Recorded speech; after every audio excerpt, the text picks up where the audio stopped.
চায়নার অনেক ছোট্ট একটি শহরের ছেলে ভেমা, যার বাবা ছিল শহরের সবচাইতে সৎ একজন মানুষ। তাই ভেমার বাবা এবং তার পরিবারকে সবাই অনেক সম্মান করত। কিন্তু একদিন অনেক বড় একটি মিথ্যে কেসের দায়ে ফেঁসে যায় ভেমার বাবা, যার ফলে মুহূর্তের মধ্যেই সে যেন সমাজের একজন নিকৃষ্ট মানুষে পরিণত হয়ে যায়। আর তাকে বছরের পর বছর বন্দী করে রাখা হয় কারাগারে। এমনকি ভেমার পরিবারকেও আলাদা করে দেয়া হয় পুরো সমাজ থেকে। বাবাকে হারিয়ে ভেমা এবং তার পরিবার হয়ে পড়ে অনেক বেশি অসহায়। তাদের আর্থিক অবস্থাও অনেক বেশি খারাপ হয়ে যায়। ভেমা তো তার বাবাকে হারিয়ে জীবনের সবকিছুই যেন হারিয়ে ফেলেছিল।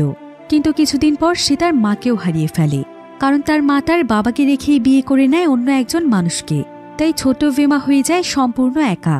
আর এর পরেই বদলে যায় ভেমার পুরো জীবনের গল্প।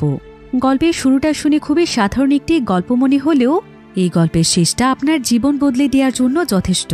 পরবর্তীতে ভেমা এবং তার বাবা তাদের জীবনে এত পরিমাণ কষ্ট করতে থাকে, যেটা দেখলে আপনারাও আপনাদের চোখের পানি ধরে রাখতে পারবেন না। একজন বাবা তার সন্তানকে ঠিক কতটা ভালোবাসতে পারে এবং একজন সন্তান যে তার বাবার জন্য কোন পর্যায়ে যেতে পারে, সেটাই আমরা দেখব আজকের এই মুভিটির গল্পে। তাহলে চলুন ঘুরে আসা যাক অসহায় এক বাবা ছেলের জীবনযুদ্ধের গল্প থেকে। তো গল্পটি শুরু হয় চায়নার একটি শহরে। সময়টা ছিল 1990 সাল। এ সময় চায়নায় আন্তর্জাতিক এশিয়ান গেমসের আয়োজন করা হয়েছিল। তাই এই গেমের খেলোয়াড়দেরকে স্বাগতম জানানোর জন্য বড় থেকে শুরু করে ছোট ছোট বাচ্চারাও একটি জায়গাতে ভিড় করেছে। আর এই বাচ্চাদের মধ্যে আমরা 6 বছর বয়সী ছোট্ট একটি বাচ্চাকে দেখতে পাই, যার নাম হচ্ছে ভেমা। ভেমা খুবই ভদ্র এবং শান্ত প্রকৃতির একটি ছেলে ছিল। এবার দেখা যায় যে এশিয়ান গেমসের সমস্ত প্লেয়াররা দৌড়ে সেখানে আসছে। আর প্লেয়ারদের একদম সামনের অংশেই ছিল হুয়াং নামক একজন ব্যক্তি। হুয়াং ছিল চায়নার অনেক পপুলার একজন ইঞ্জিনিয়ার। আর সে কিছুদিন আগে এই এশিয়ান গেমের জন্য চায়নার রাজধানীতে বিশাল বড় একটি ব্রিজ নির্মাণ করেছে। ব্রিজটির নাম হচ্ছে ডোংপাই ব্রিজ, যেটা কিনা বর্তমানে চায়নার ঐতিহ্য হিসেবে পরিচিতি লাভ করেছে। আর এই ব্রিজটির জন্য রাষ্ট্রপক্ষ থেকে হুয়াংও অনেক সম্মাননা পেয়েছে। তো হুয়াংও এখানে প্লেয়ারদের মতো গেট আপ নিয়ে এশিয়ান গেমের প্লেয়ারদেরকে ওয়েলকাম জানাচ্ছিল। এবার হুয়াং একটি ইন্টারভিউ শেষ করে দৌড়ে চলে আসে ভেমার কাছে, কারণ হুয়াং আসলে ছিল ভেমার বাবা। তো সে এখানে ভেমার হাতে একটি গ্লোব তুলে দেয়। আর সে একটি মশাল হাতে নিয়ে ভেমাকে কোলে নিয়ে বলে যে সে আজকে অনেক খুশি, তাই সে আজকে প্রথমবারের মতো তার ছেলেকে কোলে নিয়ে ব্রিজটিকে উদ্বোধন করতে চায়, যেটা কিছুদিন আগে সে তৈরি করেছে। এবার হুয়াং যখন তার ছেলেকে নিয়ে ব্রিজটির কাছে যায়, ঠিক তখনই ঘটনাক্রমে ব্রিজটি ভেঙে পড়ে যায়। সকলের চোখের সামনে বিশাল আকৃতির ব্রিজটি ভেঙে একদম ধূলিসাৎ হয়ে যায়। আর এই ঘটনার সম্পূর্ণ দায়ভার এসে পড়ে হুয়াংয়ের উপর, কারণ এই ব্রিজটি তৈরির সমস্ত কাজই পরিচালনা করেছিল সে। তাই সমস্ত মানুষ তাকে দোষারোপ করছিল। সবাই বলছিল যে হুয়াং নাকি ব্রিজ নির্মাণের টাকা মেরে খেয়েছে, আর সে অল্প কিছু টাকা দিয়ে খুবই নর্মালভাবে ব্রিজটি তৈরি করে দিয়েছে। তাই খুব অল্প দিনের মধ্যেই হুয়াংয়ের নামে রাষ্ট্রদ্রোহী মামলা হয়ে যায়। ফলে তার প্রায় 7 বছরের কারাদণ্ড হয়ে যায়। কিছুদিন আগেও যেই মানুষটিকে নিয়ে সকলে গর্ব করছিল, আজ ঠিক সেই একই মানুষকে সবাই ঘৃণা করছে। এবার দেখতে দেখতেই প্রায় 1 বছর সময় পার হয়ে যায়। কিন্তু এই 1 বছরের মধ্যে হুয়াংকে কারাগারে কেউই আজ পর্যন্ত দেখতে আসেনি। তবে আজকে তার সঙ্গে দেখা করতে তার ওয়াইফ এবং তার ছেলে এসেছে, তাও আবার বিশেষ একটি উদ্দেশ্য নিয়ে। হুয়াংয়ের ওয়াইফ এখানে তাকে বলে, অনেক হয়েছে, তোমার করা পাপের বোঝা আমি আর বয়ে বেড়াতে পারবো না। তুমি জানো তোমার জন্য সমাজের কাছে আমি কতটা নিচু হয়েছি। মানুষের কথার জন্য আমি রাস্তাঘাটে বের হতেই পারি না।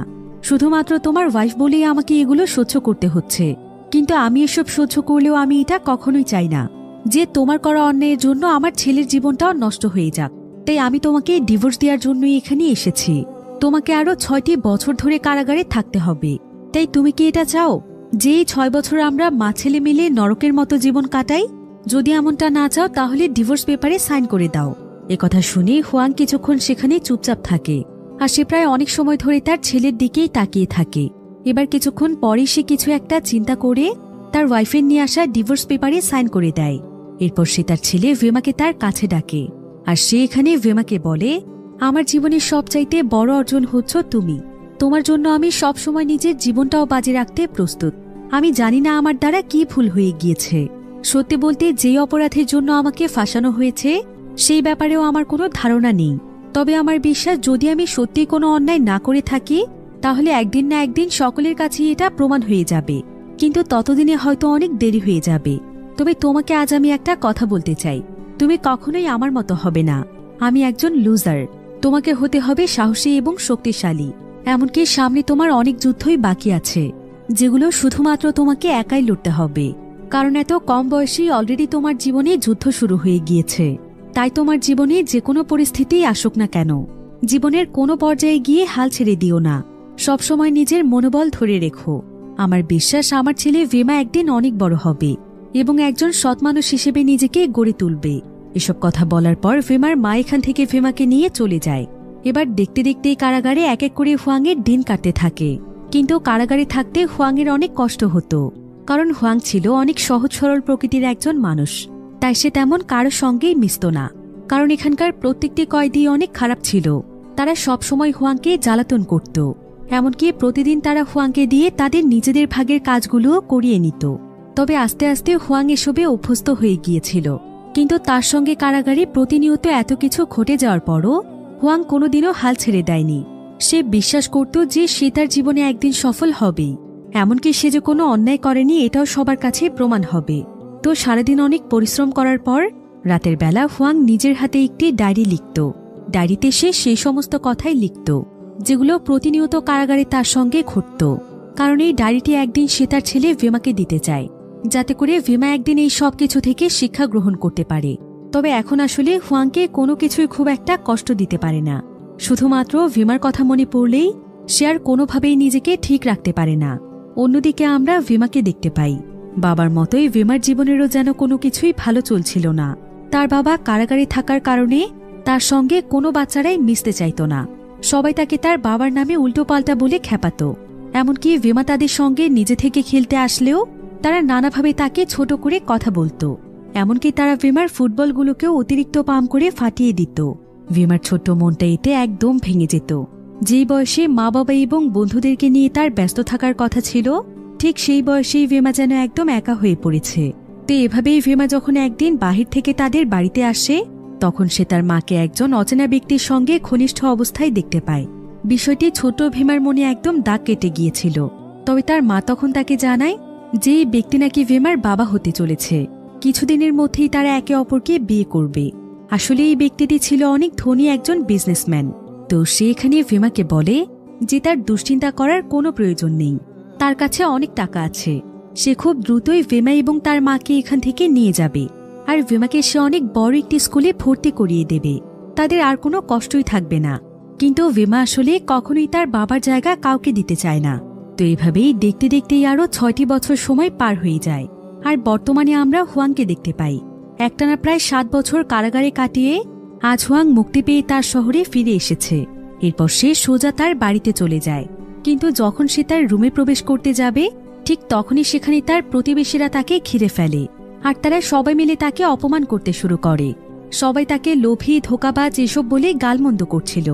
এমনকি তারা হুয়াংকে কোনোভাবেই এখানে থাকতে দিতে চাইছিল না। তাই তারা সবাই মিলে তাকে অনেক অপমান করে সেখান থেকে বের করে দেয়। এখন হুয়াংয়ের কাছে যাওয়ার মতো আর কোনো জায়গা ছিল না। তাই সে বাধ্য হয়ে তখন ভেমার মায়ের বাড়িতে চলে যায়, অর্থাৎ তার এক্স ওয়াইফের বাড়িতে। আর বর্তমানে সে সেই বিজনেসম্যানকে বিয়ে করে নিয়েছে। তো সে এখানে হুয়াংকে দেখে অবাক হয়ে জানতে চায় যে সে এখানে কেন এসেছে, সে কি চায়। হুয়াং তখন তাকে বলে যে সে তার ছেলে ভেমাকে দেখতে এসেছে। এতগুলো বছর পার হয়ে গিয়েছে, এর মধ্যে তার কি একবারও উচিত ছিল না যে তার ছেলেটাকে একটাবার তার সঙ্গে দেখা করানোর? কিন্তু ভেমার মা এখানে আর কোনো কিছুই বলে না। তবে এমন সময় সেখানে তার হাজবেন্ড চলে আসে, আর সে হুয়াংকে জানায় যে ভেমা এখন এখানে নেই, সে এখন তার স্কুলে আছে। হুয়াং তখন তার কাছে তার ছেলের স্কুলের নাম জানতে চায়, কিন্তু লোকটি তখন তার উপর হাসে। আর সে তাকে বলে, আপনি কোথা থেকে উড়ে এসে জুড়ে বসেছেন বলুন তো? ছেলেকে মানুষ করছি আমি, স্কুলেও পড়াচ্ছি আমি, আর আপনি হঠাৎ করে এসে তার স্কুলের নাম জানতে চাইছেন? আপনি তো আপনার ছেলের কোনো দায়িত্বই পালন করতে পারেননি। আমি তাকে আমাদের শহরের সবচাইতে বড় স্কুলে ভর্তি করিয়েছি, যেখানে আপনি ভেমাকে পড়ানোর কথা চিন্তাও করতে পারবেন না। তবে এমন সময় সেই লোকটিকে ভেমার স্কুল থেকে প্রিন্সিপাল ফোন দেয়, আর সে এখানে ভেমার নামে কমপ্লেন জানায়। কারণ ভেমার মধ্যে নাকি কোনো ধরনের ডিসিপ্লিন নেই, যার কারণে সে প্রতিনিয়ত স্কুলের রুলস ভঙ্গ করছে। একথা শুনে ভেমার মা তখন দৌড়ে স্কুলের দিকে যেতে থাকে, আর তার পিছু পিছু তখন হুয়াং এবং সেই লোকটিও যেতে শুরু করে। এবার কিছুক্ষণের মধ্যে স্কুলে পৌঁছানোর পর তারা দেখতে পায় যে স্কুলে পিটি করানোর সময় প্রিন্সিপাল সমস্ত স্টুডেন্টদের সামনে ভেমাকে অপমান করছে। তো এই প্রিন্সিপালের নাম হচ্ছে মিস্টার ইয়ান। মিস্টার ইয়ান এখানে সকলের সামনে বলে যে তার স্কুলের সবচাইতে বাজে ছাত্র হচ্ছে ভেমা। ভেমার জন্য কিছুদিন পর তার স্কুলের বদনাম হবে, তার স্কুলের এতদিনের অর্জিত সুনাম নষ্ট হবে। ভেমা নাকি কোনো ক্লাসে মনোযোগী নয়, সে সবসময় কেমন যেন আনমনা হয়ে বসে থাকে, তাই আর কোনোভাবেই ভেমাকে এই স্কুলে রাখা সম্ভব নয়। তাকে স্কুল থেকে এক্সপেল করা হলো। এসব কথা শুনে সবচাইতে বেশি কষ্ট পায় হুয়াং, কারণ সে তার ছেলেকে কখনো এমন জায়গাতে দেখতে চায়নি। তবে এত কিছুর মাঝেও ভেমা একবার হুয়াংয়ের দিকে তাকায়। হুয়াং তখন তার ছেলেকে হাতছানি দিয়ে জানান দেয় যে তার বাবা তার কাছে ফিরে এসেছে। এবার অফিস রুমে ভেমার মা এবং তার সৎ বাবা প্রিন্সিপালের সঙ্গে দেখা করতে যায়। তারা দুজন মিলে প্রিন্সিপালকে অনেক অনুরোধ করে যাতে করে এবারের মতো সে ভেমাকে মাফ করে দেয়, তাকে যেন সে স্কুল থেকে বের করে না দেয়। কিন্তু প্রিন্সিপাল তখন তাদেরকে বলে যে সে যদি ভেমাকে তার স্কুলে রাখে তাহলে তার স্কুলের সুনাম নষ্ট হবে।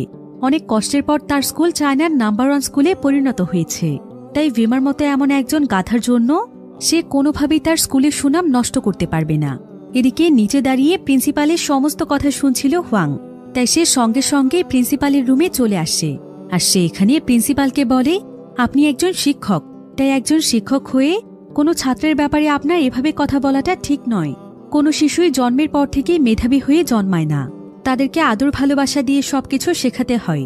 কিন্তু আপনি কি কখনো ভেবে দেখেছেন যে কোনো শিশুকে এভাবে সকলের সামনে অপমান করলে তার মনের অবস্থা কেমন হয়? তাছাড়া এইটুকু বয়সে আপনি যদি ভেমাকে স্কুল থেকেই বের করে দেন, এর ফলে হয়তো ওর ভবিষ্যৎ জীবনটাও নষ্ট হয়ে যেতে পারে। তাই দয়া করে ওকে এক্সপেল করবেন না। আমার বিশ্বাস ভেমাকে একটু আদর ভালোবাসা দিলেও পরিবর্তন হবে, কারণ ওর জীবনে ভালোবাসার অনেক অভাব। ছোটবেলা থেকে আমার ছেলেটা অনেক কিছু সহ্য করেছে। আমি জানি আমার ছেলে অন্য বাচ্চাদের চাইতে একদমই আলাদা। আপনি শুধুমাত্র তাকে আরও একটি সুযোগ দিন। কিন্তু প্রিন্সিপাল এখন কোনো কথাই শুনতে চাইছিল না। সে ভেমাকে অফিস রুম থেকে বেরিয়ে যেতে বলে। ভেমা তখন স্কুলের মাঠে এসে চিৎকার করে বলতে থাকে, আমার ছেলে কোনো গাধা স্টুডেন্ট নয়, বরং তার সঠিক পরিচর্যার প্রয়োজন। এরপর সে প্রিন্সিপালকে সকলের সামনে চ্যালেঞ্জ করে আর বলে যে এতগুলো বছরেও প্রিন্সিপাল তার ছেলেকে মেধাবী স্টুডেন্ট বানাতে পারেনি, কিন্তু সে নিজে সেটা করে দেখাবে। এই 6 মাসের মধ্যে সে প্রমাণ করবে তার ছেলে আসলে কতটা ট্যালেন্টেড। সে তার ছেলেকে এই স্কুলে টপ স্টুডেন্টে পরিণত করবে। একদিন তার ছেলে ভেমাকে নিয়ে প্রিন্সিপাল গর্ব করবে। এখন এতগুলো মানুষের সামনে চ্যালেঞ্জ করার ফলে প্রিন্সিপালের তার চ্যালেঞ্জ একসেপ্ট করতে হয়। এখানে আবার প্রিন্সিপালের পাশেই দাঁড়িয়েছিল সুমিন নামক একজন ক্লাস টিচার। আর হুয়াংকে এখানে নিজের সন্তানের জন্য এভাবে লড়তে দেখে সুমিনের বিষয়টি ভীষণ ভালো লাগে। সে মনে মনে অনেক খুশি হয়। এবার স্কুল শেষ করার পর ভেমাকে যখন তার মা বাড়িতে নিয়ে যাচ্ছিল, ঠিক তখনই সেখানে হুয়াং এসে অনুরোধ করে যে সে তার ছেলে ভেমার সঙ্গে একটু সময় কাটাতে চায়। তবে ভেমার মা এতে কোনো আপত্তি জানায় না। তাই হুয়াং তখন তার ছেলেকে সঙ্গে নিয়ে তার বাড়ির দিকেই যাচ্ছিল। সে তার ছেলের জন্য কিছু খাবারও কিনে নেয়। এতদিন পর নিজের সন্তানকে কাছে পেয়ে হুয়াং আজ অনেক খুশি। কিন্তু ভেমা একদমই খুশি ছিল না, বরং সে সকাল থেকে মন খারাপ করে আছে। এমনকি তার বাবা এখানে তার সঙ্গে শতবার কথা বলার চেষ্টা করলেও ভেমা তার সঙ্গে একটি কথাও বলছিল না, কারণ তার বাবার জন্যই তাকে ছোটবেলা থেকেই মানুষের অত্যাচার সহ্য করতে হয়েছে। মানুষ তাকে নানাভাবে অপমান করেছে, এমনকি আজ পর্যন্ত তার কোনো বন্ধু হয়নি। হুয়াং তখন তার ছেলেকে সবকিছু বুঝিয়ে বলার চেষ্টা করে। সে তার ছেলের কাছে ক্ষমা চায়, কিন্তু এমন সময় ভেমা কাঁদতে কাঁদতে বলে, তুমি কেমন মানুষ বাবা? তোমার কি একটিবারের জন্য তোমার ছেলের কথা মনে পড়েনি? এতগুলো বছরে তুমি কি অন্তত আমাকে একটি চিঠিও লিখতে পারোনি? তুমি কি জানো তোমার একটু খবর পাওয়ার জন্য এতগুলো বছর আমি কতটা আশায় ছিলাম? এসব কথা বলতে বলতে ভেমা কাঁদতে কাঁদতে তার বাবাকে জড়িয়ে ধরে। ভেমা আসলে তার বাবাকে আজও ভোলেনি। তার বাবার মতোই সেও আসলে তাকে অনেক ভালোবাসে। এবার হুয়াং এখানে চিন্তা করে যে তাকে এখন সবার প্রথমে একটি চাকরির ব্যবস্থা করতে হবে, কারণ তার কাছে এখন চাকরি এবং থাকার মতো কোনো জায়গা ছিল না। আর সে তো এখন চাইলেও তার পুরনো বাড়িতে ফিরতে পারবে না। তাই সে ভেমাকে নিয়ে বিভিন্ন জায়গাতে চাকরির জন্য যায়। হুয়াং কিন্তু আবার অনেক ট্যালেন্টেড একজন মানুষ ছিল, আর তার কাছে চাকরি পাওয়ার মতো অনেক উন্নত মানের সার্টিফিকেটও ছিল। কিন্তু তারপরও যেখানেই সে চাকরির জন্য যাচ্ছিল সেখানেই তাকে সবাই চিটার বাটপার বলে তাড়িয়ে দিচ্ছিল। আর এভাবেই চাকরির সন্ধান করতে করতে হুয়াংয়ের কাছে একজন ব্যক্তি আসে হুয়াংয়ের একটি সার্টিফিকেট হাতে নিয়ে বলে, তুমি তো আমাদের শহরের সবচাইতে সৎ একজন ব্যক্তি। শহরের নানা ধরনের উন্নয়নমূলক কাজও তুমি করেছ। তুমি কি এখন কোনো চাকরি খুঁজছ? যদি চাকরির প্রয়োজন হয় তাহলে আমি তোমাকে চাকরি দিতে পারবো। কথা শুনে হুয়াং অনেক খুশি হয়ে যায়। কিন্তু কিছুক্ষণ পরেই দেখা যায় যে ব্যক্তি চিৎকার করে আশেপাশে সমস্ত মানুষদেরকে জড়ো করে ফেলে আর সে সকলকে উদ্দেশ্য করে বলে, এই দেখুন, আমাদের শহরের বাটপার লোকটা আবার ফিরে এসেছে, যে কিনা ব্রিজ নির্মাণের নামে কোটি কোটি টাকা মেরে খেয়েছে। ওর নাকি এখন চাকরির প্রয়োজন। ওর মতো একজন লোককে আপনারা কেউই সাহায্য করবেন না। ওর তো উচিত রাস্তায় ওর ছেলেকে নিয়ে ভিক্ষা করে খাওয়া। এই বলে লোকটি হুয়াংয়ের সার্টিফিকেটে থুথু মারে। কিন্তু এসব কথা শুনে ভেমার এখানে সহ্য করতে পারছিল না, তাই সে সেই লোকটিকে এখানে ধাক্কা দিয়ে দৌড়ে পালিয়ে যায়। হুয়াংও তখন তার ছেলের পিছু পিছু চলে যায়। এবার পরের দিন হুয়াং ভেমাকে নিয়ে আবার যখন চাকরি খুঁজতে বের হয়, তখন একটি জায়গাতে গেলে সেই লোকটির সঙ্গে তাদের আবার দেখা হয়, যে কিনা গতকালই তাদেরকে অপমান করেছিল। সেই ব্যক্তি আসলে ছিল একজন কনস্ট্রাকশন ম্যানেজার। তো এখানে আবার তাদের কাছে অনেক বড় একটি সমস্যা দেখা দিয়েছে, যেটা কিনা কোনো কনস্ট্রাকশন ওয়ার্কারই সলভ করতে পারছিল না। তাই কনস্ট্রাকশন ম্যানেজার অনেক দুশ্চিন্তায় ছিল, কারণ খুবই অল্প সময়ের মধ্যেই তাদেরকে এই কাজটি কমপ্লিট করে দিতে হবে। একথা জানতে পেরে হুয়াং তখন তাদেরকে বলে, এই সামান্য কাজটুকুই আপনারা কমপ্লিট করতে পারছেন না? আমি একজন ইঞ্জিনিয়ার, কিন্তু তার আগে আমি বহু বছর কনস্ট্রাকশনের কাজ করেছি। আমি তো মুহূর্তের মধ্যেই কাজটি কমপ্লিট করে ফেলতে পারবো। এখন এই কনস্ট্রাকশন ম্যানেজার কাজ নিয়ে যেহেতু অনেক বিপদে ছিল, তাই সে বাধ্য হয়ে হুয়াংকে এই কাজটি করতে দেয়। তবে ম্যানেজারের ধারণা ছিল হুয়াং এই কাজটি কোনোভাবেই করতে পারবে না। কিন্তু আসলে দেখা যায় যে সত্যি সত্যি মুহূর্তের মধ্যেই হুয়াং কাজটি কমপ্লিট করে ফেলে, যেটা দেখে সকলেই একদম অবাক হয়ে যায়। আর কনস্ট্রাকশন ম্যানেজারও তার কাজের উপর একদম ইমপ্রেস হয়ে যায়। তাই সেখানে হুয়াংকে তার ন্যায্য পারিশ্রমিক দিয়ে দেয়। আর সে হুয়াংয়ের কাছে তার গতকালের ব্যবহারের জন্য ক্ষমা চায় এবং সে তাকে বলে যে কাল থেকে সে যেন তার সঙ্গে কাজ করতে আসে। তারা দুই ট্যালেন্টেড মানুষ যদি একসঙ্গে মিলে কাজ করে, তাহলে ভবিষ্যতে তারা অনেক ভালো কিছু করতে পারবে। একথা শুনে হুয়াং এবং ভেমা অনেক খুশি হয়ে যায়, কারণ তাদের একটা কাজের অনেক দরকার ছিল। তাই তারা তখন লোকটিকে মন থেকে ধন্যবাদ জানিয়ে সেখান থেকে চলে যায়। আর লোকটি এখানে তাদেরকে যে টাকা দিয়েছে, সেগুলো দিয়েই তারা আজকে থাকা খাওয়ার ব্যবস্থা করে ফেলে। এবার হুয়াং চলে যায় লি নামক একজন ব্যক্তির সঙ্গে দেখা করতে, যে কিনা তার অনেক পুরনো একজন বন্ধু ছিল। এতগুলো বছর পর হুয়াংকে দেখে লি প্রথমে চিনতেই পারছিল না, কিন্তু যখন সে বুঝতে পারে যে এটা হুয়াং, তখন সে অনেক বেশি ইমোশনাল হয়ে যায়।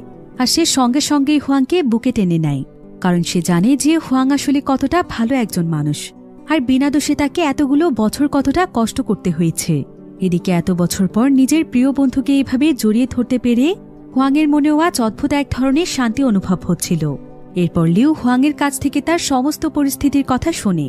লিউ তখন হুয়াংকে বলে যে কাজের জন্য তাকে অন্য কোনো জায়গাতে যেতে হবে না, কারণ অন্যান্য জায়গাতে মানুষ তাকে নিয়ে হাসি ঠাট্টা করতে পারে। তাই তার কাছে অনেক বড় একটি কনস্ট্রাকশনের কাজ আছে। কাল থেকে হুয়াং যেন সেখানেই কাজ করতে আসে। এরপর লিউ হুয়াংকে কিছু টাকা এবং একটি রুমের চাবি দেয় এবং বলে যে তার যতদিন ইচ্ছে ততদিন সেই রুমটিতে থাকতে পারে আর নিজের ইচ্ছে মতো কাজ করতে পারে। হুয়াং এতে অনেক খুশি হয়ে যায়, আর সে তার বন্ধুকে মন থেকে ধন্যবাদ জানায় তার এত বড় বিপদের সময় তার পাশে থাকার জন্য। এরপর হুয়াং তার ছেলে ভেমাকে নিয়ে সেই বাড়িতে চলে যায়। জায়গাটি মোটামুটি ভালোই ছিল। তো সারাদিন বিভিন্ন জায়গাতে হাঁটাহাঁটি করার ফলে তারা বাবা ছেলে দুজনেই অনেক ক্লান্ত ছিল। তাই ভেমা এখানে এসেই শুয়ে পড়ে। আর কিছুক্ষণ পরে সে তার বাবাকে বলে, বাবা, আমি তোমাকে অনেক ভালোবাসি। তাই আমি কখনোই চাই না যে তুমি কারো সামনে ছোট হও, আর এটাও চাই না যে আমার জন্য তুমি কারো কাছে অপমানিত হও। তাই আমি তোমাকে একটি সত্য কথা বলতে চাই, সেটা হলো তুমি প্রিন্সিপালকে যে চ্যালেঞ্জ করেছ সেটা কোনোদিনও সম্ভব নয় বাবা, কারণ আমি ছোটবেলা থেকে লেখাপড়াতে কোনো মনোযোগ দেইনি। সবসময় আমার তোমার এবং মায়ের কথা মনে পড়ত যে আমরা তিনজন মিলে কত সুন্দর একটা পরিবার ছিলাম। তাই ছোটবেলা থেকেই আমার লেখাপড়া নষ্ট হয়ে গিয়েছে। আমি চাইলেও হয়তো আর কখনো ভালো স্টুডেন্ট হতে পারবো না। কিন্তু হুয়াং তখন তার ছেলেকে বলে, তুমি কি জানো ভেমা, আমি তোমাকে আমার জীবনের চাইতেও বেশি ভালোবাসি। তাই তোমার উপর আমি এমন কিছু চাপিয়ে দেব না যেটা তোমার দ্বারা সম্ভব নয়। তবে তোমার বাবা হিসেবে আমি শুধু একটি জিনিস চাই, সেটা হলো তুমি শুধুমাত্র চেষ্টা করে যাও। তুমি ভালো কোনো স্টুডেন্ট হও বা না হও, তোমার আসল পরিচয় হচ্ছে তুমি আমার সন্তান। তাই আমি চাই তুমি সবকিছুর ঊর্ধ্বে গিয়ে অনেক ভালো একজন মানুষ হও। এটাই হবে আমার জীবনের সবচাইতে বড় প্রাপ্তি। বাবার কথা শুনে ভেমা অনেক খুশি হয়ে যায়। এরপর ভেমা তার বাবাকে বলে, জানো বাবা, মা আমাকে সবসময় একটি কথা বলে যে আমাকে চায় না সবচাইতে বড় ইউনিভার্সিটিতে চান্স পেতে হবে, আর যদি আমি এমনটা করতে না পারি তাহলে নাকি আমাকে রাস্তার পাশে পেন কেকের দোকান দিয়ে দেবে। হুয়াং তখন ভেমাকে বলে, শোনো ভেমা, কোনো কাজে কিন্তু ছোট নয়, তবে মানুষ যদি তার যোগ্যতা দিয়ে বড় পর্যায়ে যেতে পারে তাহলে তাকে কেন রাস্তার পাশে পেনকেক সেল করতে হবে? আর একজন মানুষকে বড় হতে হলে যে বড় ইউনিভার্সিটিতে চান্স পেতে হবে, এটা আমাদের মানুষের একটা ভুল ধারণা।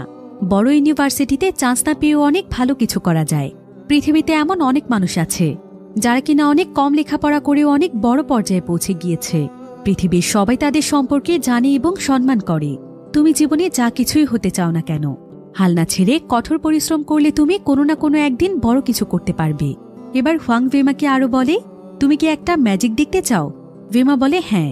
হুয়াং তখন ভেমার বইগুলোকে মাপে আর সে ভেমাকে বলে, দেখেছ, তোমার সমস্ত বইয়ের উচ্চতা হয়েছে 11 সেন্টিমিটার। তাই তুমি প্রতিদিন যদি শুধুমাত্র 0.5 সেন্টিমিটার করে পড়ো, তাহলে খুবই অল্প সময়ের মধ্যেই তোমার সমস্ত বই পড়া কমপ্লিট হয়ে যাবে। ভেমার কাছেও বিষয়টি অনেক ইন্টারেস্টিং মনে হয়। এমনকি হুয়াংয়ের প্রত্যেকটি কথা ভেমার মনের মধ্যে গেঁথে যায়। এভাবেই দেখতে দেখতেই দিন পার হতে থাকে। ভেমা আস্তে আস্তে জানতে পারে যে তার বাবা আসলে কারাগারে কতটা কষ্ট করেছে, বিনা অপরাধে সেখানে কতটা অত্যাচার সহ্য করেছে। তারপরও সে কোনোদিনও হাল ছেড়ে দেয়নি। তাই ভেমাও মনে মনে প্রতিজ্ঞা করে যে তার বাবার মতো সেও কোনোদিন হাল ছাড়বে না।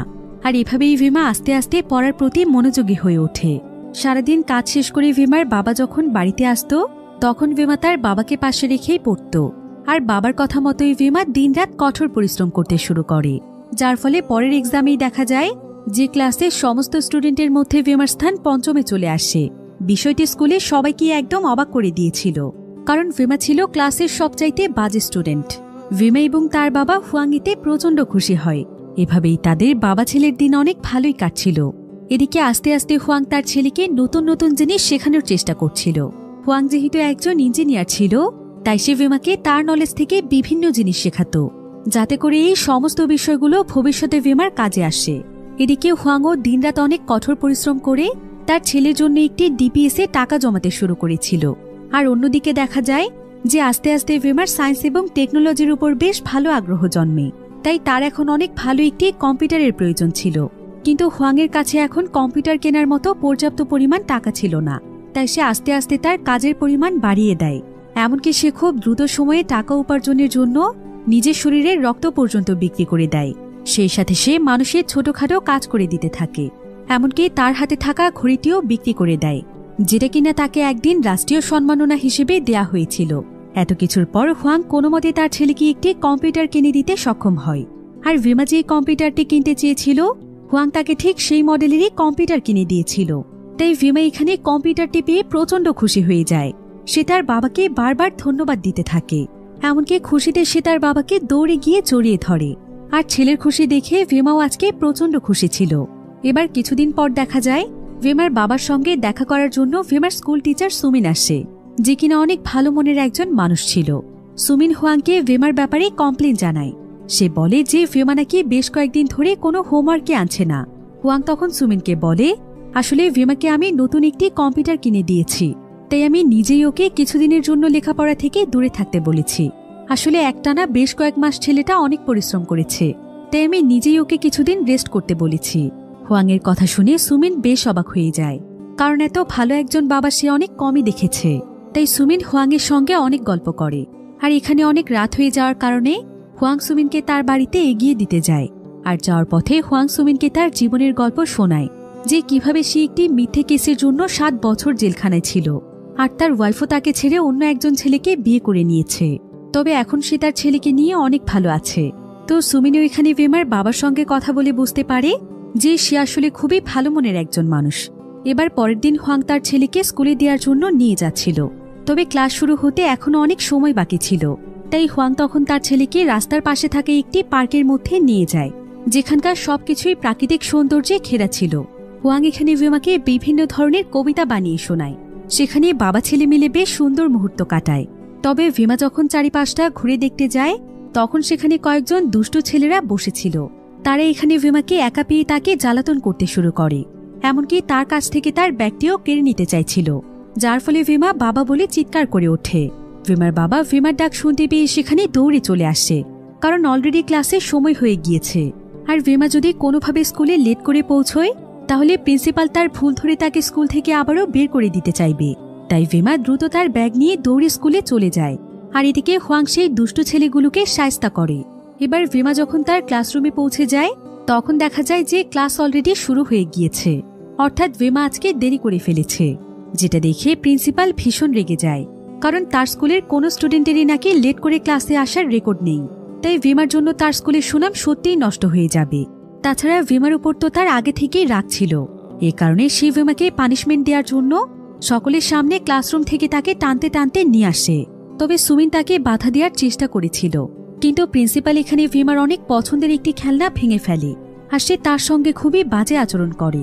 এমনকি সুমিন যেহেতু শুরু থেকেই ভেমাকে সাপোর্ট করে আসছে, তাই পরের দিন প্রিন্সিপাল টিচারদের একটি বোর্ড মিটিং এর মধ্যে সকলের সামনে সুমিনের যে কোনো ধরনের প্রমোশন 3 বছরের জন্য বন্ধ করে দেয়। সুমিন এতে বেশ কষ্ট পেয়েছিল। এবার সেদিন ভেমা যখন বাড়িতে ফিরে আসে, সে তখন তার টিচার সুমিনের ব্যাপারটি তার বাবাকে বলতেই যাচ্ছিল, কিন্তু এমন সময় তার বাবা যখন তার দিকে ঘুরে তাকায়, তখন ভেমা দেখতে পায় যে তার বাবার শরীরে প্রচন্ড আঘাতের দাগ, অর্থাৎ সেই ছেলেগুলো তার বাবাকে প্রচন্ড মেরেছে। যেটা দেখে ভেমা তার চোখের পানি ধরে রাখতে পারে না। তবে ভেমা এখানে তার বাবার সঙ্গে আর কোনো কথা না বলে ঘুমোতে চলে যায়। এবার সকালবেলা ভেমা ঘুম থেকে উঠে দেখতে পায় যে তার বাবা অনেক ভোরবেলায় উঠে তার জন্য রান্না করছে। ভেমা তখন তার বাবার জন্য সেখানে ছোট্ট একটি চিঠি লিখে। এরপর হুয়াং যখন সেই চিঠিটি হাতে নেয়, তখন সে দেখতে পায় সেখানে লেখা আছে, বাবা, আমি তোমাকে অনেক ভালোবাসি, আর আমি সবসময় তোমার মতো একজন স্ট্রং মানুষ হতে চাই, যে কিনা জীবনের কোনো পরিস্থিতিতেই হার মেনে নেয় না। আমিও কখনো হাল ছাড়ব না বাবা। চিঠিটি পড়ে হুয়াং প্রচন্ড খুশি হয়ে যায়। এবার কিছুদিন পর দেখা যায় যে হুয়াং তার পুরনো কেসটি নিয়ে আবারও লড়তে চাইছে, কারণ সে সকলের কাছে প্রমাণ করে দিতে চায় যে সে কনস্ট্রাকশনের কাজটিতে তার আসলে কোনো ভুলই ছিল না, সে একটি টাকাও মেরে খায়নি। এ ঘটনার পেছনে তার টিমেরই কোনো সদস্যের হাত থাকতে পারে। তাই সে বড় একজন পুলিশ অফিসারের কাছে এসে সমস্ত ঘটনা খুলে বলে এবং বলে যে যেভাবেই হোক এই কেসে সত্যতা খুঁজে বের করতে হবে। কিন্তু হুয়াংয়ের আর্থিক অবস্থা ভালো না থাকার ফলে সে অফিসার তাকে অপমান করে সেখান থেকে চলে যেতে বলে।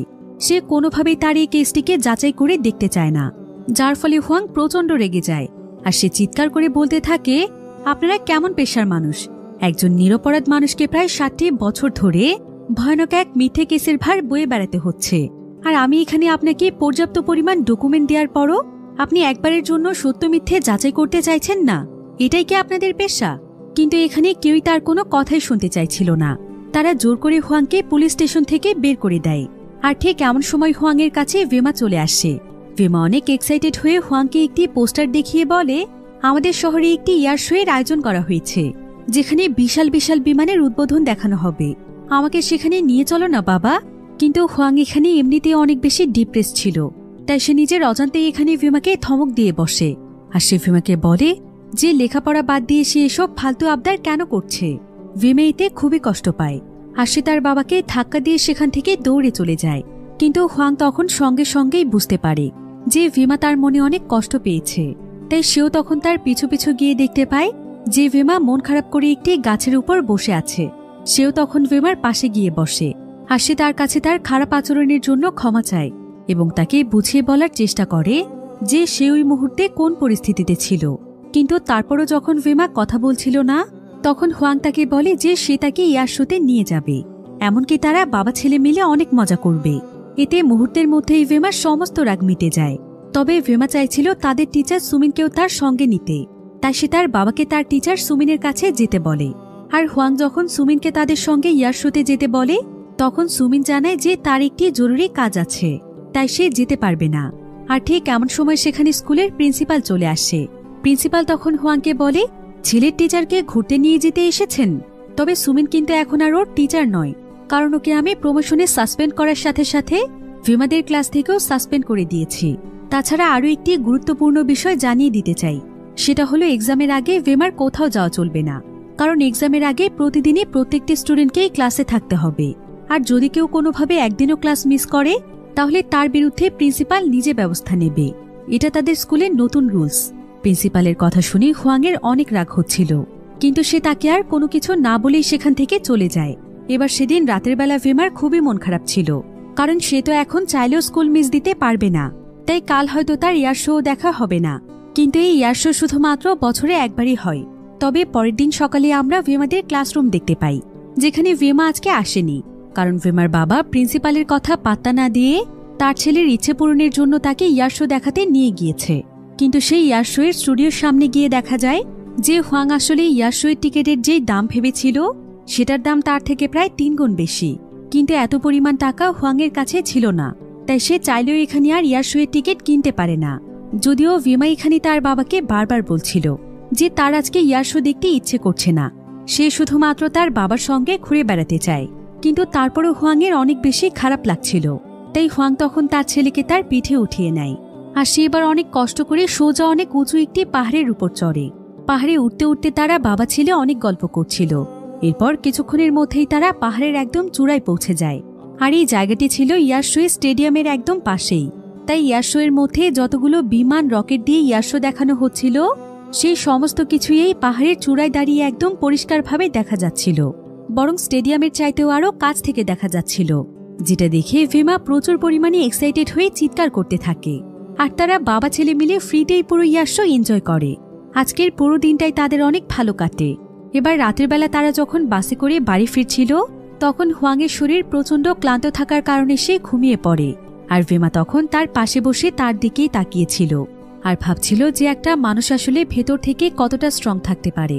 তার বাবার মনে এত বেশি কষ্ট থাকার পরও সে কোনোভাবেই তাকে তার মনের কষ্টগুলো বুঝতেই দিতে চায় না।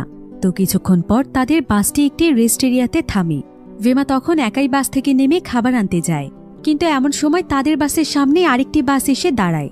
তাই ভিমা ভুল করে সেই বাসের মধ্যে উঠে পড়লে বাসটির সঙ্গে সঙ্গে আবারও স্টার্ট হয়ে যায়। সে সেই বাসের মধ্যে আর তার বাবাকে খুঁজে পায় না। অন্যদিকে হোয়াংও তার ছেলেকে পাগলের মতো খুঁজছিল। তবে সবচাইতে ভয়ানক ব্যাপার ছিল যে তারা এখন যে এরিয়াতে রয়েছে সেটা বিশাল বড় একটি সমুদ্রের কাছে, আর আজকে সেখানে ভয়ানক সুনামির পূর্বাভাস দেয়া হয়েছে। তাই বাহিরে এখন প্রচণ্ড বৃষ্টি হচ্ছিল। এদিকে হোয়াং বাস থেকে নেমে তার ছেলেকে পাগলের মতো খুঁজছিল, কিন্তু ততক্ষণে পুরো শহরে একদম তোলপাড় শুরু হয়ে যায়। সমুদ্রের পানি শহরের মধ্যে ঢুকে পড়তে শুরু করে। ভিময় একটি জায়গাতে পানির মধ্যে ফেসে গিয়েছিল, তার পুরো শরীর একদম পানির নিচে ছিল। আর হোয়াং তো তার ছেলেকে খোঁজার আপ্রাণ চেষ্টা করছিল। সে বিভিন্ন রেস্কিউ টিমের কাছে গিয়ে মাইকের মাধ্যমে ভিমার নাম ধরে ডাকছিল। আর ভিমা যখন দূর থেকে জোরে জোরে চিৎকার করছিল তখন তার আওয়াজ যেন হোয়াংয়ের কানে বাজছিল। হোয়াং তখন মাইকের মাধ্যমে বলে, আমার বিশ্বাস তুমি আমার আওয়াজ শুনতে পাচ্ছ ভিমা, তুমি যেখানেই থাকো একদমই হাল ছেড়ে দিও না, বাবা তোমার পাশেই আছি। তোমাকে প্রথমে নিজেকে শান্ত রাখতে হবে, এরপর চারিপাশ থেকে খুঁজে এমন কিছু বের করতে হবে যেটা তুমি নৌকার মতো ব্যবহার করতে পারবে। সেই সাথে তোমার সঙ্গে যে কোনো একটি লাইট রাখতে হবে যাতে করে অন্ধকারের মাঝে দূর থেকে তোমাকে দেখা যায়। হোয়াং এখানকার চারিপাশে এই সমস্ত কথা চিৎকার করে করে বলছিল। এরপর সে শহরের একটি জায়গাতে দাঁড়িয়ে তার ছেলের জন্য অপেক্ষা করছিল, কিন্তু দেখতে দেখতে প্রায় অনেক সময় পার হয়ে যায়, তবে ভিমা আর ফিরে আসে না। এদিকে পুরো শহরই একদম পানির নিচে চলে যাচ্ছিল। তাই রেস্কিউ টিমের সবাই হোয়াংকে বলছিল যে সে যেন আর বেশিক্ষণ এখানে অপেক্ষা না করে, তার ছেলে হয়তো আর বেঁচে নেই। তাই সে যদি এখন এখানে দাঁড়িয়ে থাকে তাহলে সেও পানির নিচে তলিয়ে যাবে। কিন্তু হোয়াং তাদের কোনো কথাই শুনতে চাইছিল না। তারপরও লোকগুলো যখন তাকে জোর করে নিয়ে যাওয়ার চেষ্টা করছিল ঠিক তখনই দূর থেকে ছোট্ট একটি আলো দেখা যায়। ফলে হোয়াং তখন সঙ্গে সঙ্গে পানিতে ঝাঁপিয়ে পড়ে। এরপর দেখা যায় যে ভিমা তার বাবার কথা মতোই কাজ করেছে, সে বেঁচে ফিরতে পেরেছে। হোয়াং তো তার ছেলেকে ফিরে পেয়ে প্রচণ্ড খুশি ছিল, কারণ সে যেন তার নিজের মাঝে প্রাণ ফিরে পেয়েছে। এবার দেখতে দেখতেই ভিমার এক্সামের সময় চলে আসে। ভিমা খুবই মনোযোগের সঙ্গে তার প্রত্যেকটি এক্সাম দেয়, কিন্তু রেজাল্ট বের হওয়ার পর দেখা যায় যে এবার ভিমার র্যাঙ্ক ছিল ক্লাসের 64তম স্থান, যেটা দেখে ভিমার বাবার একটু মন খারাপ হলেও সে ভিমাকে সান্ত্বনা দেয় আর বলে পরের বার সে নিশ্চয়ই অনেক ভালো করবে। কিন্তু ভিমা এটা কোনোভাবেই মানতে চাইছিল না, কারণ সে এতটাও বাজে পরীক্ষা দেয়নি যে তার রেজাল্ট এতটা খারাপ হবে। এমন সময় আবার প্রিন্সিপাল হোয়াংকে জানায় যে তার ছেলে তো কোনোভাবেই নিজের উন্নতি করতে পারছে না, তাই খুব শীঘ্রই প্রিন্সিপাল তার বিরুদ্ধে ব্যবস্থা নেবে। তবে অন্যদিকে ক্লাস টিচার সুমিনেরও ভিমার রেজাল্ট নিয়ে সন্দেহ তৈরি হয়, তাই সে লুকিয়ে লুকিয়ে প্রিন্সিপালের রুমে গিয়ে ভিমার খাতা চেক করে। আর সে এখানে দেখতে পায় যে ভিমা আসলে ক্লাসে সবার চাইতে বেশি নম্বর পেয়েছে, কিন্তু প্রিন্সিপাল নিজের মনে রাগ মেটানোর জন্য ভিমার সঙ্গে এমন কাজ করেছে, যেটা খুবই জঘন্য একটি কাজ ছিল। তাই সুমিন তখন ভিমার অ্যান্সার শিটটি সোজা গিয়ে হোয়াংয়ের কাছে দিয়ে দেয়। আর প্রিন্সিপালের এত নিচু মন মানসিকতা দেখে হোয়াং বেশ অবাক হয়ে যায়। সে সিদ্ধান্ত নেয় তাকে শাস্তি দেওয়ার। তাই যেদিন স্কুল ভিজিট করতে টিচার কাউন্সিলের অফিসাররা আসে সেদিন ভিমা সেখানে সোজা পুলিশ নিয়ে চলে যায়। আর সে প্রিন্সিপালের জঘন্য ঘটনার কথা সকলের সামনে বলে, কিন্তু প্রিন্সিপাল এই পুরো বিষয়টিকেই অস্বীকার করে। আর বলে যে ভিমা নাকি নকল করেছিল, তাই তার র্যাঙ্ক কম এসেছে। তবে হুয়াং এখানে সমস্ত কিছুর প্রতিবাদ করে আর বলে যে তার ছেলে অনেক ট্যালেন্টেড একজন স্টুডেন্ট, তারা চাইলে তার ছেলেকে যাচাই করে দেখতে পারে। তাই এখানে কাউন্সিলর অফিসাররা ভিমাকে নানা ধরনের প্রশ্ন করে। ভিমা প্রত্যেকটি প্রশ্নেরই উত্তর দিতে পারে। এরপর তারা ভিমার কাছ থেকে তার লেখা এসে শুনতে চায়, যেটা সে এক্সামে লিখেছিল। এসিটি ছিল তার জীবনের আইডলকে নিয়ে, আর ভিমা তার খাতায় তার আইডল হিসেবে তার বাবার নাম লিখেছে এবং সে সেই সমস্ত ঘটনা লিখেছে যেগুলো তার বাবার সঙ্গে ঘটেছে।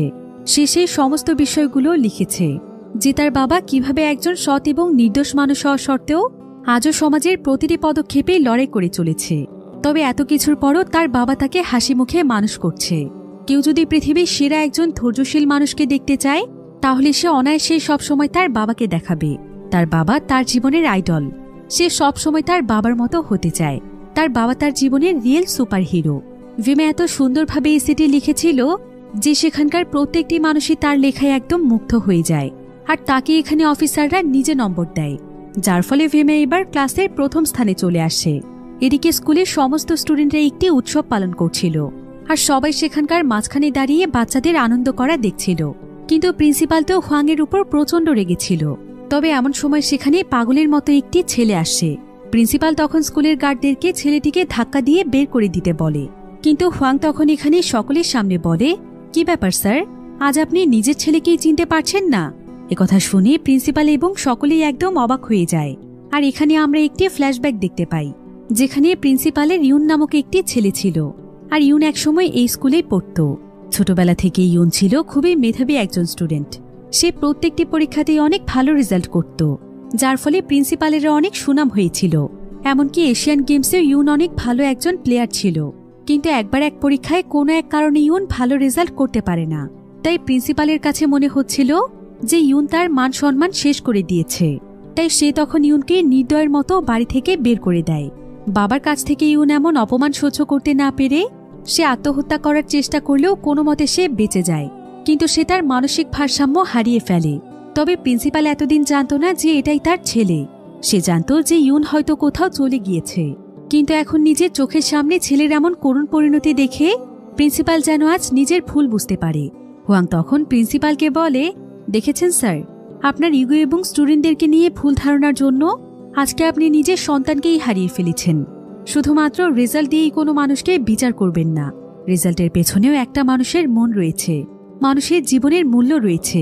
এসব কথা শুনে প্রিন্সিপাল এখানে হুয়াংয়ের কাছে ক্ষমা চায়। এমনকি সে এখানে অনুতপ্ত হয়ে প্রচণ্ড কাঁদতে থাকে। এই ঘটনার পর প্রায় বেশ কয়েক বছর সময় পার হয়ে যায়। ভিমা এখন অনেক বড় হয়ে গিয়েছে, আর আজকে ছিল ভিমার তার স্কুল থেকে বিদায়ের দিন। তাই সে প্রিন্সিপালের কাছে বিদায় নিতে আসে। প্রিন্সিপাল এতে অনেক ইমোশনাল হয়ে যায়, আর সে ভিমাকে জানায় যে এখন পর্যন্ত তার স্কুলের সবচাইতে সেরা স্টুডেন্টের নামে তার নাম এসেছে। তাই সে ভিমার একটি ছবি সবসময় তার কাছে রাখবে। সে ভিমাকে কোনোদিন ভুলবে না, কারণ ভিমা তার জীবনের সমস্ত মানেটাই পাল্টে দিয়েছে। ভিমা তখন প্রিন্সিপালকে জানায় যে সে চায়নার সবচাইতে বড় ফ্লাইট স্কুলে চান্স পেয়েছে, যেখানে লেখাপড়া করে সে অনেক বড় একজন অ্যাস্ট্রোনট হতে চায়। তাই সে প্রিন্সিপালের কাছ থেকে দোয়া নিয়ে সেখান থেকে দৌড়ে বেরিয়ে আসে, আর সে তার বাবার কাছে চলে যায়। সে চিৎকার করে তার বাবাকে এই সুখবরটি জানায়। হাজার কষ্টের মাঝেও তার বাবার মুখে এতে হাসি ফুটে ওঠে। তার সারা জীবনের পরিশ্রম যেন এখন প্রতিফলিত হচ্ছে। এবার দেখতে দেখতেই প্রায় 15 বছর সময় পার হয়ে যায়। বর্তমানে ভিমার মা এখন তার টিচার সুমিন। তো ভিমার বাবা হুয়াং যখন একদিন একটি রেস্টুরেন্টে বসেছিল, তখন সে পাশের রুম থেকে কিছু আওয়াজ শুনতে পায়, যারা কিনা সেই ডোংপাই ব্রিজ নিয়ে কথা বলছিল, যে তারা কিভাবে ডোংপাই ব্রিজে টাকা মেরে খাওয়ার জন্য ব্রিজটির সবকিছুতে নর্মাল জিনিসের ব্যবহার করেছে। একথা শুনতেই হুয়াং সঙ্গে সঙ্গে সেই রুমে চলে যায়। আর সেখানে যাওয়ার পর দেখা যায় যে এই বিশ্বাসঘাতকার কেউই নয়, বরং তার প্রিয় বন্ধু লিউ। হুয়াং তো যেন তার নিজের চোখকেই বিশ্বাস করতে পারছিল না। তবে সে এখানে প্রচণ্ড রেগে গিয়েছিল, তাই সে লিউকে অনবরত মারতেই থাকে, যার ফলে আবার হুয়াংয়ের 15 দিনের জেল হয়ে যায়। আর জেল থেকে ছাড়া পাওয়ার দিন ভিমা তার বাবাকে নিতে আসে। ভিমা হুয়াংকে ফিরে পেয়ে অনেক খুশি ছিল। তবে সেখানে তাকে বলে, যা হওয়ার তা তো হয়েই গিয়েছিল বাবা, এতগুলো বছরে সবকিছু তো আমরা ভুলেই গিয়েছিলাম। তবে কেন তুমি পুরনো ঘটনা নিয়ে এমন বাড়াবাড়ি করতে গেলে? অতীতে হয়তো লিউ আঙ্কেল তোমার সঙ্গে অনেক বড় একটি অন্যায় করে ফেলেছিল, কিন্তু পরবর্তীতে এতগুলো বছর ধরে সেই তো আমাদেরকে সাহায্য করেছে। এখন সেই পুরনো ঘটনা নিয়ে তোমাকে আবারও কতটা কষ্ট পেতে হলো। কিন্তু ভেমার এই কথা শুনে হুয়াং এমনিতেই অনেক কষ্ট পেয়েছিল, কারণ সে কোনোদিন ভাবতেও পারেনি যে তার ছেলে লিওয়ের সাপোর্ট নেবে। তাই সে এখানে ভেমাকে বলে যে সকলের মতো তার ছেলের কাছেও সে যেহেতু অপরাধী, তাই সে আজকের পর থেকে তার জীবন থেকে চলে যাচ্ছে, সে আর কোনোদিনও তার সামনে আসবে না। তবে ভেমা আসলে কোনোভাবেই তার বাবাকে কষ্ট দিতে চায়নি, কিন্তু সেদিনের পর থেকে ভেমা কোনোদিনও আর তার বাবাকে খুঁজে পায়নি। এভাবেই দেখতে দেখতে প্রায় অনেকগুলো বছর পার হয়ে যায়। বর্তমানে ভেমা অনেক বিখ্যাত একজন অ্যাস্ট্রোনট, তাই সমস্ত টিভি চ্যানেলে সাংবাদিকরা ভেমার ইন্টারভিউ নিচ্ছিল। তবে সেখানে ভেমার পরিবারের সদস্যের সিট ফাঁকা ছিল, কিন্তু ভেমা ভেবেছিল যে তার বাবা অন্তত এখানে আসবে। তবে ভেমা এখানে সকলের সামনে তার বাবার কাছে ক্ষমা চায় আর বলে যে সেদিন সে অন্যায়কে সাপোর্ট করে সত্যিই অনেক বড় ভুল করে ফেলেছে, আর এখন সে তার ভুল বুঝতে পারছে। তাই সে চায় তার বাবা তার জীবনে আবারও ফিরে আসুক। এবার কিছুদিন পরেই ভেমা এবং তার সঙ্গে অনেক বড় একটি মিশনে যায়। তারা স্পেসশিপে করে সবচাইতে দ্রুত সময়ের মধ্যে পৃথিবীর অরবিটে ল্যান্ড করে, যেটা ছিল তাদের জন্য একটি ওয়ার্ল্ড রেকর্ড। তাই সমস্ত চায়নার মানুষের এই দিনটিকে সেলিব্রেট করছিল। সকলেই এখানে ভেমার জন্য অনেক প্রাউড ফিল করছিল। এবার মিশন শেষ করে ভেমা এবং তার সঙ্গী যখন স্পেসশিপে করে ফিরছিল, ঠিক তখনই স্পেসশিপের মধ্যে অনেক বড় একটি সমস্যা দেখা দেয়, যার ফলে কন্ট্রোল রুমের সাথেও তাদের কমিউনিকেশন নষ্ট হয়ে যায়।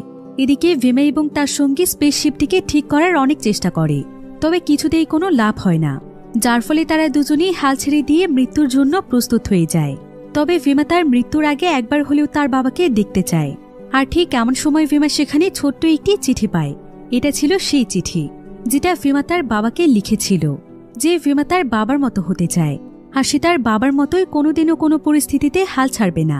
চিঠিটি পড়ে ভেমা তার মনে নতুন করে অনুপ্রেরণা পায়, আর সে নিজের জীবন বাজি রেখে সাহস করে স্পেসশিপটি ঠিক করতে চলে যায়।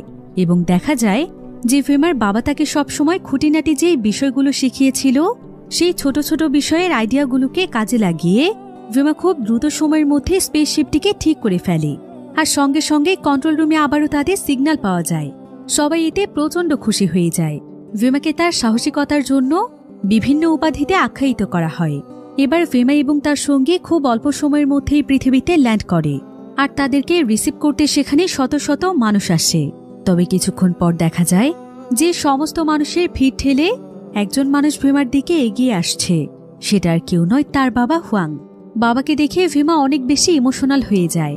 সে যেন তার নিজের চোখকেই বিশ্বাস করতে পারছিল না। হুয়াং তখন ভেমাকে বলে, আমি এতগুলো বছর ধরে আজকের দিনটিরই অপেক্ষায় ছিলাম যে তোমাকে আমি কবে সফল দেখব। আর সবচাইতে ভালো ব্যাপার কি জানো, আজকে তোমার সঙ্গে সঙ্গে আমিও সফল হয়েছি। যেই মিথ্যে কেসের জন্য সারাটি জীবন আমি লড়াই করেছি, আজকে কোর্টে প্রমাণ হয়েছে যে সেই ঘটনাতে আমার কোনো দোষ নেই। আজ সকলের কাছ থেকে আমি দায়মুক্ত। তাই আমি এখন আমার ছেলের কাছে ফিরে এসেছি, যাতে করে আমি আমার ছেলের সঙ্গে আমার বাকি জীবনটা কাটাতে পারি। আমার সঙ্গে কি আবারও ইয়াশো দেখতে যাবে? তবে ছোটবেলায় তোমার পছন্দের টিচার সুমিনকে না নিয়ে আসতে পারলেও এখন তোমার মা সুমিনকে কিন্তু ঠিকই তোমার সঙ্গে নিয়ে যেতে পারবো। এখানে তাদের দুই বাবা ছেলের চোখে অশ্রু থাকলেও তাদের মুখে যেন আজ ছিল প্রশান্তির হাসি, কারণ সারাটি জীবন প্রচুর পরিমাণে কষ্ট করার পর এখন যেন তাদের জীবনে একটু সুখের দেখা মিলেছে।